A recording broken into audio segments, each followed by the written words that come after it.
សួស្តីប្រិយមិត្តអ្នកស្ដាប់ទាំងអស់គ្នាស្វាគមន៍មកកាន់ Channel របស់ខ្ញុំថ្ងៃនេះផងដែរខ្ញុំចង់និយាយពី podcast នៅក្នុងប្រធានបទមួយដែលមានចំណងជើងថាដើរតាមគូក្បាលឬបេះដូងពេលដែលខ្លួនឯងមិនទាន់មានអ្វីគ្រប់យ៉ាង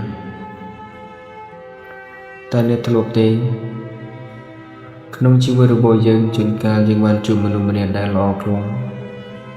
មនុស្សម្នាក់ដែលយើងស្រឡាញ់ស្ទើរលេប៉ុន្តែចុងក្រោយយើងបែរជាជ្រើសរើសដើរចេញឬរក្សាចម្ងាយពីគេទៅវិញមនុស្សជាច្រើនតែងតែយល់ថាមូលហេតុដែលមនុស្សពីរនាក់មិនអាចនៅក្បែរគ្នាបានគឺមកពីការអស់ចិត្តឬមានអ្នកថ្មីប៉ុន្តែសម្រាប់ខ្ញុំអ្វីដែលគ្រួសារនិងរឿងរ៉ាវស្នេហាជាច្រើនបានបង្រៀនខ្ញុំរហូតមកដល់ថ្ងៃនេះគឺពាក្យមួយឃ្លាដ៏មានន័យថាចាំឲ្យខ្លួនឯងមានអ្វីគ្រប់យ៉ាងសិនពាក្យមួយឃ្លានេះវាតែងតែដាស់តឿននិងរារាំងខ្ញុំមិនឲ្យទៅក្បែរអ្នកណាទាំងអស់មិនមែនមកពីខ្ញុំមិនចេះស្រឡាញ់មិនមែនមកពីខ្ញុំគ្មានបេះដូងនោះទេប៉ុន្តែព្រោះតែខ្ញុំស្គាល់តថភាពនៃជីវិតច្បាស់ពេកមនុស្សនៅជុំវិញខ្លួនខ្ញុំប្រហែលជាមើលមកឃើញខ្ញុំជាមនុស្សចូលចិត្តលេងសើចច្រើនហើយដូចជាមិនសូវខ្វល់ខ្វាយនឹងរឿងអនាគតឬរឿងស្នេហាប៉ុន្តែគ្មាននរណាម្នាក់ដឹងទេថានៅក្នុងចិត្តដ៏ជ្រៅមួយនេះខ្ញុំបានជ្រើសរើសដើរតាមគូក្បាលមិនមែនដើរតាមបេះដូងនោះឡើយបេះដូង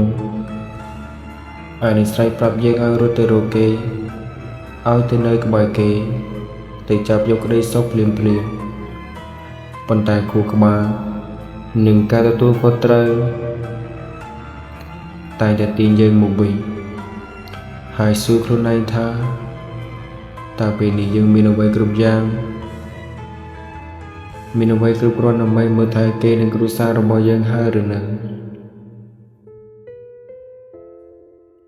ការស្រឡាញ់មនុស្សម្នាក់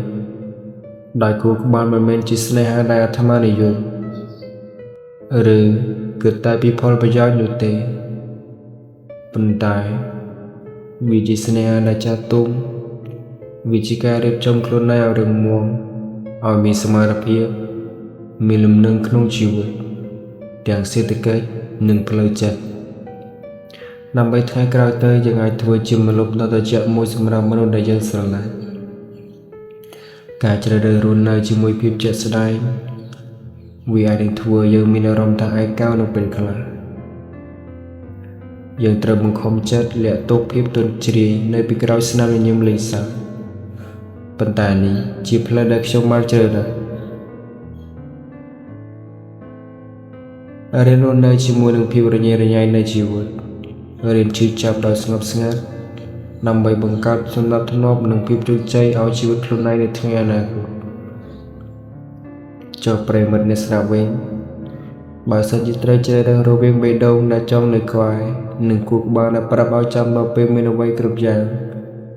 តើអ្នកនឹងជ្រើសរើសយកមួយណាសូមអរគុណសម្រាប់ការតាមដានស្ដាប់